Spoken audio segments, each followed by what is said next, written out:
venerando Gargano mi ha detto l'altro giorno, mentre noi allestivamo, mentre avevamo fatto, spero tanto che mio padre, a cui dedicando questo teatro, possa vedere questo video. Perché lui veramente ha combattuto senza teatro per tanti anni, noi un piccolo passo abbiamo fatto.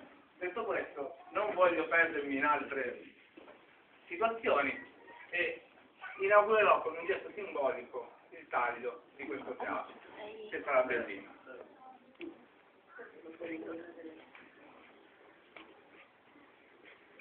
Mi ha mandato un mandato signor Gargano che non più lo vuole fare, perché dice una cosa troppo delicata. Noi onestamente sono 200 anni di tradizione che lo facciamo io, capisco che il posto è il vostro, però almeno questo atto simbolico spetterebbe a noi. Ma noi abbiamo un'esperienza come scuola di inaugurazioni, di solito se c'è un'autorità religiosa, a tagliare il naso l'autorità religiosa, l'autorità scolastica, come ho detto, sicuramente verrà il provveditore, però l'altra sera non ha inaugurato la biblioteca, non ci tiene molto, l'autorità scolastica sono io, ma anche pure il Presidente del Consiglio d'istituto, voglio inaugurarlo io. A me dispiace, No, mi dispiace, prendetemi la mano e fate no,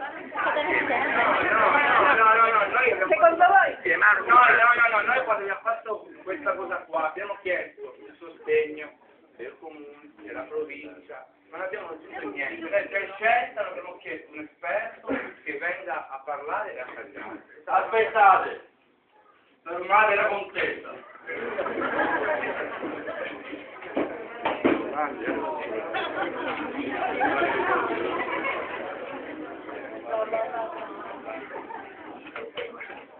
Perché spetta a me, Conte Orlando, primo paladino del Regno di Francia, tagliare questo nastro. Il nastro che rappresenta il sogno di un teatro stabile che diventa realtà, il teatro Rosario Gargano. A lui dedicato, poiché fino alla fine ne ha coltivato la speranza.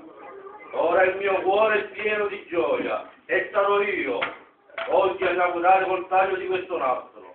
Orsù dunque, e che il buon Dio guidi sempre i nostri passi.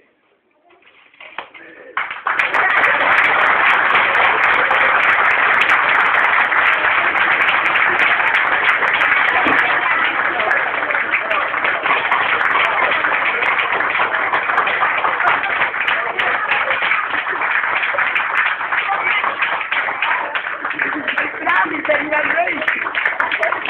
Complimenti!